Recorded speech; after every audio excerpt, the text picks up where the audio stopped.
Hari ini kita bersama-sama kembali ketemu di dalam ibadah kita lewat online, baik itu Zoom maupun YouTube. Dan kita percaya bahwa Tuhan tidak dibatasi oleh apapun dan Tuhan tetap akan bekerja di tengah-tengah kita. Amin. Saya melihat tadi di Zoom ada puluhan teman-teman yang sudah bergabung dan saya ucapkan selamat beribadah untuk kita semua. Pastikan, walaupun video wajahnya nggak kelihatan, tapi mata, telinga, dan juga hati mengarah kepada kebenaran firman Tuhan. Amin. Baik, sekali lagi kita akan berdoa buat kebenaran firman ini. Mari tundukkan kepala dan buka hati kita. Bapa di surga, terima kasih buat ibadah yang Kau izinkan dengan keadaan sehat, dengan keadaan baik, dengan kehidupan yang Kau berikan bagi kami, sehingga kami terus Tuhan bisa menikmati kemurahan-Mu atas setiap anak-anak-Mu Tuhan. Mungkin kami yang juga sudah mulai beraktivitas dalam sekolah, kami percaya juga hikmat-Mu akan memenuhi setiap kami mengikuti pelajaran, sekalipun melewati proses yang berbeda dibanding sebelumnya, lewat online dan juga beberapa hal lainnya. Terima kasih Tuhan, kami serahkan kebenaran firman ini untuk Kau sertai dan Kau yang manifestasikan dimanapun kami berada. Terima kasih Tuhan, di dalam nama anak-Mu Tuhan Yesus Kristus kami berdoa dan mengucap syukur. Amin. Baik, teman-teman, sore hari ini kita akan sama-sama belajar tentang apa yang sudah disampaikan minggu lalu dan minggu-minggu ke depan. Khususnya tentang bagaimana kita belajar untuk bertumbuh. Nah, bertumbuh bisa macam-macam. Bertumbuh badannya bisa semakin besar kayak saya ya. Tadi ukurannya mungkin saya M ya, alias muat. Sekarang jadi XL, ekstra lebar. Apalagi kalau XLLLL, ya, ekstra longgar lebar-lebar. Yang penting teman-teman, kita yang bertumbuh di dalam hidup kita adalah bagaimana kerohanian kita. Maka tema hari ini, Bang Jambrong akan menyampaikan tentang bagaimana bertumbuh dalam kurung menjadi dewasa di dalam kerohanian. Kenapa saya perlu dalam kurung? Supaya kita spesifik hari ini bahwa yang akan kita lihat sebagai pertumbuhan adalah kedewasaan. Kedewasaan nggak diukur dari umur teman-teman. Kedewasaan tidak diukur dari usia. Mungkin saya usianya baru berapa ya kira-kira maunya ya? Ya taruhlah 40-an ke atas. Teman-teman mungkin baru ada yang belasan. Tapi belum tentu teman-teman bahwa dengan umur yang segini lanjut bisa lebih dewasa. Belum tentu. Ada banyak anak-anak muda yang ketika dia mengenal Tuhan, sekalipun dia masih muda, dia terus bertumbuh dalam pengenalan akan Allah. Bahkan hidupnya jadi berkat bagi banyak orang. Untuk itu teman-teman, maka setiap kita mari bersama-sama mengerti tentang bagaimana bertumbuh menjadi dewasa dalam kerohanian. Nah, ciri-ciri adanya pertumbuhan atau adanya orang sebagai pengikut Kristus di dalam kehidupannya itu harus bertumbuh. Nah, kenapa dia harus bertumbuh? Karena ciri dari orang ya yang percaya dan mengikut Kristus sama seperti dalam kehidupan. Orang tersebut harus bertumbuh dan ciri itu akan menunjukkan dia hidup. Kalau orang nggak bertumbuh, alias dia segitu-gitu aja, alias dia cuma stuck di situ, 1 hari, 1 bulan, 1 tahun, 10 tahun, segitu aja. Berarti ada yang nggak normal. Dan untuk itu kita sama-sama mau belajar dan kita memiliki ciri tersebut. Nah, bertumbuh dalam hal ini kita akan lihat bagaimana kita tahu cara untuk bertumbuh dalam kehidupan kita, khususnya dalam spirit atau rohani kita. Mari kita lihat, mungkin nanti bisa dibantu sama slide. Ya, ada beberapa hal yang kita akan sama-sama belajar, di mana untuk kita bertumbuh dalam rohani, hal yang pertama kita harus punya asupan atau makanan. Nah, kalau fisik kita atau tubuh jasmani kita, ya tentunya makanan-makanan yang kita tahu ya. Ada somai, ya, ada burger, kalau saya sih singkong aja ya. Dan tambahan sedikit nasi alias beras merah, tapi yang penting lauknya ya. Tapi kalau rohani teman-teman, ini perlu dengan makanan yang juga rohani. Nah, saya akan bacakan di Matius 4 ayat 4 dikatakan gini. Tetapi Yesus menjawab, apa? Ada tertulis, manusia hidup bukan dari roti saja, tetapi dari setiap firman yang keluar dari mulut Allah. Makanan rohani kita yang utama untuk hidup kita sebagai pengikut Kristus atau orang percaya adalah firman Tuhan. Katakan firman Tuhan. Nah, kalau firman Tuhan dengan cara apa? Mari kita renungkan, kita baca, kita perdengarkan telinga kita, dan pada saat itulah firman itu akan menjadi rema. Semua hal yang ada dalam hidup kita tidak akan keluar dari kebenaran firman kalau kita menjalaninya dengan benar. Maka teman-teman, hal yang pertama untuk kita bertumbuh dan menjadi dewasa adalah kita menerima makanan rohani. Itu yang pertama. Yang kedua, kita akan lihat bahwa kita juga untuk bertumbuh dan kita menjadi dewasa, kita perlu ada satu lingkungan. Nah, lingkungan itu ialah yang disebut keluarga rohani. Keluarga rohani adalah orang-orang yang di dalamnya itu mereka adalah orang-orang yang juga sudah mengenal Kristus dan membuat dan menolong kita untuk kita mempunyai dasar firman dan kita bertumbuh di atasnya. Di mana itu? Mari kita baca ayatnya di dalam Efesus 2 ayat 19. Demikian firman Tuhan, saya akan bacakan buat teman-teman. Demikianlah kamu, bukan lagi orang asing dan pendatang, melainkan kawan sewarga dari orang-orang kudus dan anggota-anggota keluarga Allah. Katakan, saya keluarga Allah. Nah, kalau demikian, maka kita tahu dalam keluarga itu ada ayah, ada ibu, ada kakak, adik, atau mungkin saudara. Artinya, dalam keluarga Allah, kita bisa di dalam satu dengan lainnya dijaga. Dan lewat juga keluarga Allah, kita juga punya hubungan. Dan hubungan itu akan membuat kita semakin mengerti apa yang harus kita jalani sebagai pribadi-pribadi yang menjadi pengikut Kristus. Keluarga Allah dalam hal ini adalah komunitasmu. Sebagai keluarga rohani, ada kakak-kakak pembina, ada juga mungkin PKS-mu, ada mungkin teman-teman jemaat juga yang di situ. Nah, itulah juga bagian dari keluarga. Nah, teman-teman, jangan sampai meninggalkan keluarga Allah. Kalau sampai kita keluar dari keluarga, maka yang akan terjadi dia seperti orang yang tidak punya keluarga. Apa yang terjadi? Saya pernah dan sering juga melayani waktu yang lalu di mana ada anak-anak jalanan yang hidupnya tidak tahu papa mamanya di mana, saudaranya di mana, dan dia hidup ada di jalanan dengan keadaan yang tidak normal. Dan apa yang terjadi? Kehidupan mereka punya karakter mereka semakin buruk. Nah, keluarga rohani akan menolong kita bertumbuh dalam karakter-karakter yang baik. Yang percaya katakan amin. Nah, yang ketiga, saya tidak akan terlalu dalam untuk yang bagian ini karena nanti saya akan ulas di belakang, yaitu melayani. Tapi saya akan lompat masuk yang keempat. Untuk cara kita bertumbuh secara rohani adalah kita memiliki ujian-ujian iman. Apa itu ujian iman? Mari kita lihat di Yakobus 1 ayatnya yang ketiga dan keempat. Demikian firman Tuhan, sebab kamu tahu bahwa ujian terhadap imanmu itu menghasilkan ketekunan. Dan biarlah ketekunan itu memperoleh buah yang matang, supaya kamu menjadi sempurna dan utuh dan tak kekurangan suatu apapun. Nah, bagian yang keempat adalah untuk kita bertumbuh dalam kerohanian, ternyata itu persis kayak sekolah teman-teman. Kalau kita mau lulus, naik tingkat, naik juga level, naik juga kelas dan sebagainya, perlu ada ujian, tes, ya, di mana tes itu akan mengukur bagaimana kita mengerti dan kita sudah mengalami hal-hal dan kita menjadi pemenang lewat ujian tersebut. Kalau belum lulus akan terjadi juga pengulangan.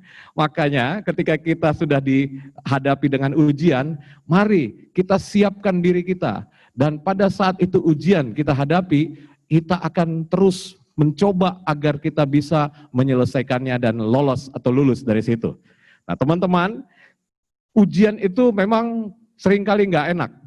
Tetapi ujian itu justru yang baik buat kita, karena ayat ini berkata akan menghasilkan ketekunan.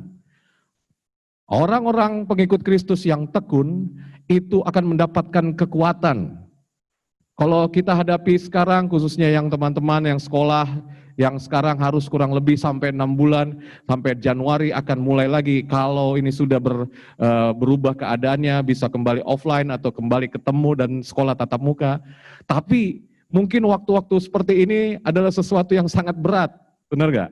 Kayaknya aduh, ketemunya laptop, ketemunya device, ketemunya gadget, dan juga tugas-tugasnya. Mendingan lebih baik sekolah deh daripada cuma ada di depan layar.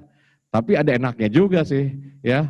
Dimana kalau misalkan saya pernah dapat gambar meme dari WA, ketika layar videonya dimatikan, audio dimatikan, tapi gurunya ada di layar, dia tidur begini.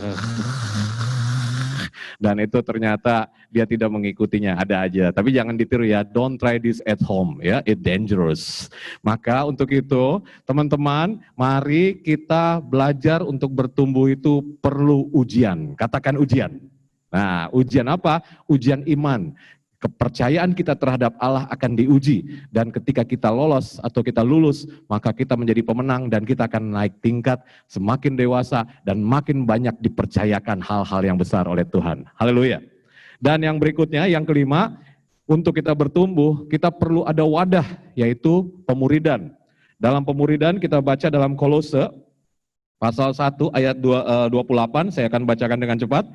Demikian firman Tuhan, Dialah yang kami beritakan, apabila tiap-tiap orang kami nasihati dan tiap-tiap orang kami ajari dalam segala hikmat untuk memimpin tiap-tiap orang kepada kesempurnaan dalam Kristus. Pemuridan adalah di mana ketika ada seseorang bersama juga seseorang lain yang dewasa, itu bisa membuat dirinya dipenuhi dan mendapatkan ajaran, nasihat, hikmat untuk mencapai kesempurnaan serupa Kristus. Kita nggak ada yang bisa jadi Superman, apa-apa bisa sendiri. Wow, Superman tahu kan? Wah, dia bisa terbang, wah, dia bisa meniup, dan itu bisa tiba-tiba jadi beku. Apalagi Superman bisa dia menembus ya pandangannya lewat tembok yang tebal. Wah, dia bisa apalagi kecepatannya dia bisa mencapai ruang angkasa. Wah, banyak sekali kehebatannya. Sampai-sampai dia mungkin nggak butuh orang dan dia merasa dirinya hebat. Nah, dalam kekristenan nggak ada Superman ya. Hati-hati, Superman itu juga bahaya. Saking dia hebatnya sendiri, dia juga nggak bisa tahu diri. Kenapa? Kalau orang dia nggak tahu diri, maka sebenarnya dia harus dengerin orang lain. Superman itu punya kelemahan yang fatal. Apa itu? Bayangkan, orang semuanya pakai baju seperti ini, tapi dia underwear-nya ada di luar. Nah, itu kan bahaya. Dan dia adalah orang yang mungkin hebat, tapi dia nggak terima nasihat. Nah, untuk itu teman-teman, mari kita ada dalam pemuridan. Dan dalam pemuridan itu pun kita akan belajar untuk terus bertumbuh. Ada hal yang mungkin nggak bisa dijawab oleh pemuridmu, ada mungkin hal yang nggak bisa dipecahkan oleh juga teman pemuridmu, tapi dengar baik-baik teman-teman, pemuridan setidaknya akan membuat kita tercover, dilindungi. Ada juga yang di dalamnya kita bisa aman, karena apa? Di dalam pemuridan kita bisa didoakan, kita bisa disupport, dan untuk itu jangan pernah tinggalkan pemuridan. Mungkin belum bisa ketemu secara langsung seperti biasa atau seperti dahulu, tapi mari lewat apapun yang Tuhan percayakan, mungkin telepon, mungkin chat, atau apapun ya, DM, tetap kita punya hati untuk kita tidak keluar dari tempat di mana kita bisa bertumbuh. Nah teman-teman, 4 hal tadi saya tidak terlalu bahas dalam, karena bagian yang nomor 3 lah yang saya mau angkat. di mana untuk kita bertumbuh di dalam rohani kita, ada satu area yang setiap orang percaya harus dan perlu untuk mengalaminya. Apa itu? Melayani. Serve the God. Mari katakan melayani. Ya. Nah, ayatnya mari kita buka sama-sama ya, dari Markus pasal 10 ayat yang ke-43. Ya. Ayatnya demikian dikatakan, tidaklah demikian di antara kamu. Barang siapa ingin menjadi besar di antara kamu, hendaklah ia menjadi pelayanmu. Dan barang siapa ingin menjadi yang terkemuka di antara kamu, hendaklah ia menjadi hamba untuk semuanya.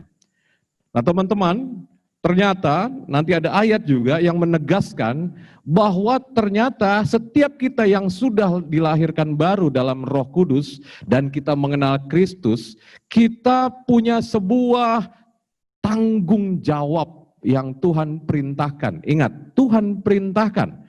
Tadi ayat tadi berkata bahwa kita kalau mau jadi besar, kita mau menjadi bukan terkenal ya, tapi kita mau benar-benar menjadi dewasa dan bertumbuh, tentu kita harus taat sama firman ini, yaitu menjadi pelayan atau melayani. Ini ada ayat yang harus kita mengerti. Mari kita buka di Efesus pasal kedua ayat 8 sampai 10.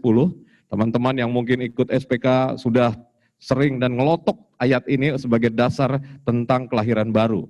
Nah, mari saya akan baca dan teman-teman boleh ikuti. Efesus pasal 2 ayat 8 sampai 10. Sebab karena kasih karunia kamu diselamatkan oleh iman, itu bukan hasil usahamu, tetapi pemberian Allah. Itu bukan hasil pekerjaanmu, jangan ada orang yang memegahkan diri. Sampai ayat ini bicara tentang bagaimana bahwa keselamatan atau kita memperoleh penebusan itu hanya karena percaya, bukan karena kuat gagah kita atau karena usaha kita. Dan itu adalah orang-orang yang ada di dalam Kristus yang percaya bahwa Kristus telah mati dan bangkit buat kita semua atas dosa-dosa kita. Nah, untuk itu ada ayat 10 yang menggambarkan setelah itu apa yang harus kita lakukan. Orang kalau udah percaya, udah ditebus, udah hidupnya selamat, ngapain habis itu? So what gitu loh. Ternyata ayatnya ini jelas. Mari kita baca di ayat 10-nya. Firman Tuhan di Efesus 2 ayat 10 dikatakan, karena kita ini buatan Allah. Siapa yang buatan Allah di sini? Boleh angkat tangan? Saya lihat, walaupun dengan iman ya, percaya walaupun tidak melihat. Dan dikatakan apa? Kak, dia buram gini Kak. Oh ini karena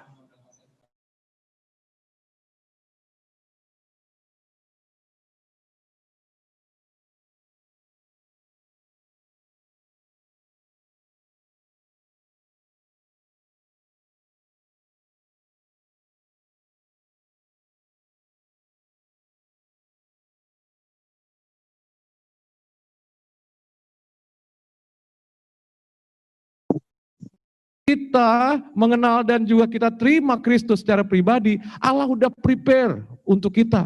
Allah sudah siapkan buat kita. Kita sudah didesain untuk melakukan pekerjaan baik yang Tuhan siapkan dan percayakan bagi kita. Dan dikatakan, Ia mau atau Allah mau supaya kita hidup di dalam pekerjaan baik yang telah dipersiapkan itu. Wow. Saya bersyukur, mungkin teman-teman gak ngelihat, di sini kita mungkin ada yang sudah melayani, yang sudah melakukan banyak hal, tapi mungkin ada yang baru mulai. Ada teman-teman yang mungkin berangkat mulai dari Kega, sekarang masuk Z4D, saya sambut dan selamat bergabung. Dan teman-teman, saya mau pelayanan apa Kak? Saya belum bisa apa-apa. Dengar baik-baik. Tuhan mau kita melayani bukan sekedar karena apa yang kita bisa. Sekali lagi saya ulangi. Tuhan mau kita melayani bukan karena apa yang kita bisa atau mampu. Tetapi Tuhan mau bahwa kalau kita melayani itu apa yang Tuhan mau. Beda dong. Kalau yang kita mau berarti sebatas apa moodnya kita. Tapi kalau yang Tuhan mau, mungkin kita nggak bisa, mungkin kita nggak mampu, atau mungkin kita terbatas. Tapi kalau Tuhan yang mempersiapkan buat kita, pasti luar biasa. Teman-teman, di belakang layar atau di belakang semua persiapan ini, ada teman-teman Z4D, saya sebut aja namanya ya. Dan saya percaya awalnya juga nggak bisa. Karena kondisi yang tiba-tiba jadi online gini, semua buru-buru belajar. Wow, saya salut sama Kak Oktri, luar biasa. Dengan semua waktu yang sangat terbatas, beliau langsung belajar dan beliau mengajar juga teman-teman untuk bagaimana online, bagaimana mempersiapkan streaming, bagaimana semuanya supaya bisa berjalan dengan baik ibadah yang seperti ini. Ada Kak Michael, ada Kak Oki, ada Kak Aldi, Kak Email, dan semua yang tidak bisa saya sebutkan satu persatu. Dan semua itu adalah pelayanan yang Tuhan percayakan sekalipun mereka mungkin belum sempurna untuk dalam proses ini. Nah, bagaimana dengan teman-teman?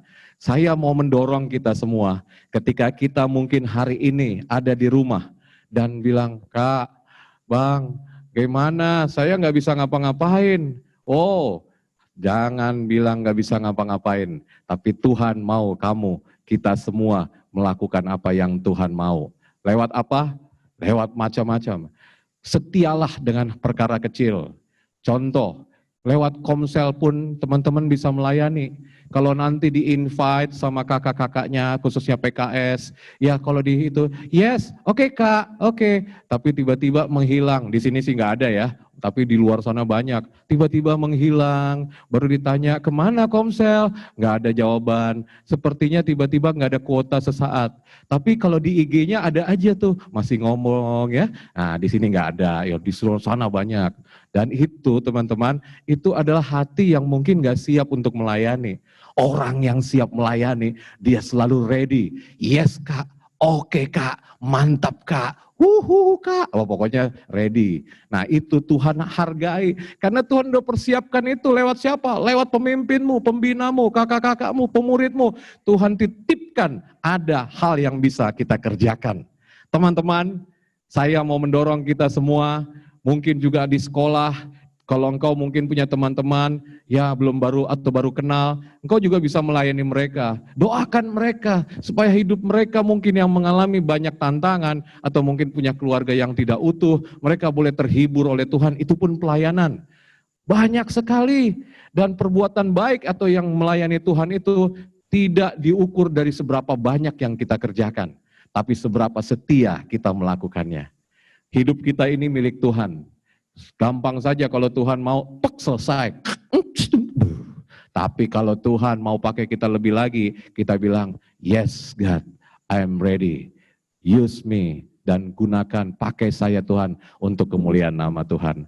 Dan untuk itu, saya mau ajak kita sekali lagi membaca ayat dari Markus 10 ayat 43 ya, dan 44, demikian firman Tuhan. Tidaklah demikian di antara kamu. Barang siapa ingin menjadi besar di antara kamu, hendaklah ia menjadi pelayanmu. Dan barang siapa ingin menjadi yang terkemuka di antara kamu, hendaklah ia menjadi hamba untuk semuanya. Hamba adalah orang-orang yang siap melayani Tuhan. Dan untuk itu, kalau kita adalah bagian dari hamba Kristus itu, kita akan bersama-sama melakukan untuk kita bertumbuh dalam kedewasaan dan kita menjadi serupa dengan Kristus. Mari saya di bagian akhir ini mau mengajak kita berdoa sejenak supaya kalau nanti hari ini kita akan kembali masuk dalam kelompok, dalam breakout Zoom di media Zoom, teman-teman bisa share apa yang juga mungkin di Komsel yang nanti bisa kita belajar sama-sama. Saya undang untuk Kak Janet, juga Kak Noel dan juga Kak Given, boleh bersama-sama. Saya mau berdoa. Tapi saya mau terlebih dahulu ambil sikap teman-teman. Nggak apa-apa kalau mungkin teman-teman duduk di kasur, atau mungkin di lantai, atau mungkin dalam keadaan apapun, saya hanya mau sikap hati kita. Hari ini sebelum nanti kita berdoa, coba bilang sama Tuhan dalam hatimu, Tuhan, saya mau bertumbuh, menjadi dewasa di dalam roh saya. Dan saya mau memberikan diri saya untuk melayani Tuhan, apapun yang Tuhan percayakan. Karena apa? Karena ketika kita menerima itu, Tuhan disenangkan.